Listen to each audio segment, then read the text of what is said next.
میرا نام سر شاہد ہے اور میں ایک اسٹوڈنٹ ہوں، کمپیوٹر کا بھی اور اکاؤنٹس کا بھی۔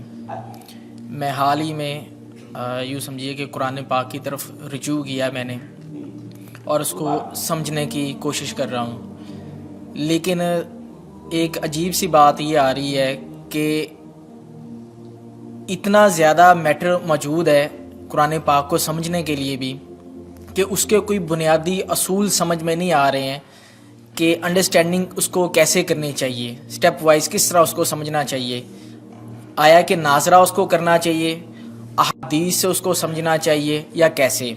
کیونکہ اگر ہم احادیث کو بھی اٹھا لیتے ہیں پڑھتے ہیں تو کچھ علماء کہتے ہیں جی کہ احادیث کے بارے میں بھی یہ ہے کہ کچھ ضعیف ہیں یا حسن ہیں یا اس کا مطلب کسی خاص وقت کے لیے تھا۔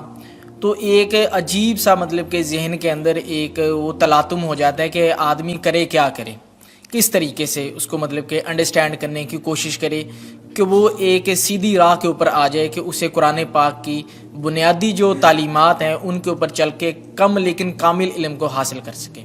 قرآن مجید کی طرف آپ کا رجوع ہوا ہے، توجہ ہوئی ہے، اس کو اللہ کا بہت بڑا فضل اپنے اوپر سمجھیے، اور جب اللہ کا فضل ہو تو پھر اس کا شکر بھی ادا کرنا چاہیے اللہ کے جناب میں۔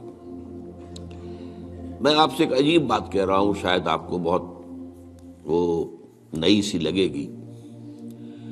قرآن کو ایسے پڑھیے جیسے بدو پڑھتے تھے۔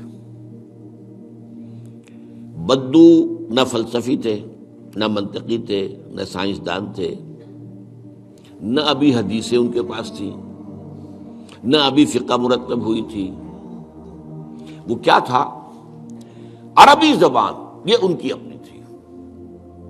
تو شرط اول جو ہے قرآن مجید کو سمجھنے کے لیے وہ عربی زبان کا صرف و نحو صحیح جاننا یہ لازم ہے۔ پھر قرآن کے متن ہی کو اصل سمجھیے۔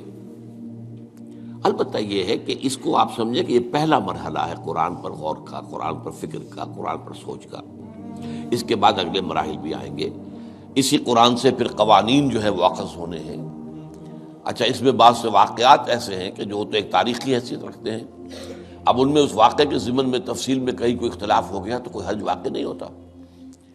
ابھی میں مثال دیا کرتا ہوں کہ میں چند جملے ابھی آپ کے سامنے یہاں ادا کروں اور پھر 10 منٹ کے بعد پوچھا جائے آپ سے تو ہر شخص جو ہے اس کو کہے گا، وہ جواب جو میرا دے گا وہ مختلف ہوگا، اس کا اس میں اس کی اپنی بات بھی شامل ہو جائے گی، اور سوچ میری بات سنتے ہوئے بھی جو اس کا سبجیکٹو مائنڈ ہے وہ اس کے اندر اس وقت حاضر ہوگا، وہ اس سے اس کوئی نہ کوئی نتیجہ از خود اپنی اس سبجیکٹو مائنڈ کے حوالے سے حاصل کرے گا، وہ بیان کرے گا۔ تو ان چیزوں میں احادیث میں اگر کوئی اختلاف بھی ہو جائے تو اس میں پریشان ہونے کی ضرورت نہیں ہے۔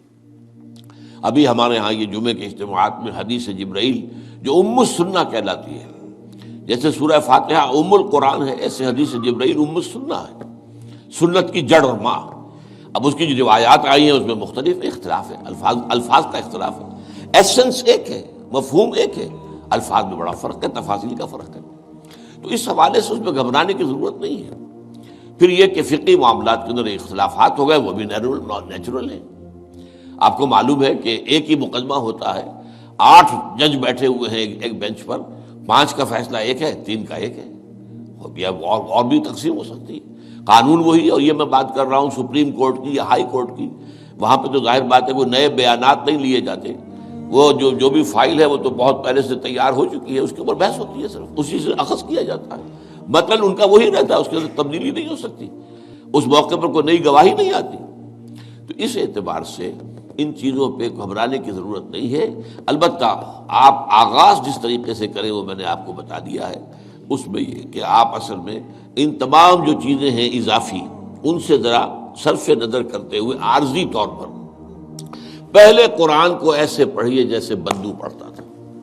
اور وہی بات تھی کہ بدو پھر جس طریقے سے موٹیویٹ ہوا ہے، بدو سے مراد میں صحابہ کو عام طور پر لفظ دے رہا ہوں، یہ ان کی اس کے لیے وہ نہ سمجھیے کوئی توہین کی بات ہے، مطلب یہ کہ میں اس معنی میں کہہ رہا ہوں کہ وہ لوگ فلسفی نہیں تھے، کوئی پڑھے لکھے لوگ نہیں تھے، بلکہ امت کا نام ہی ہے یہ جو ہے امیین، ان پڑھ لوگ، ان پڑھ، ان لیٹرڈ ون، حضور کی شان بھی یہی ہے، امی ہے۔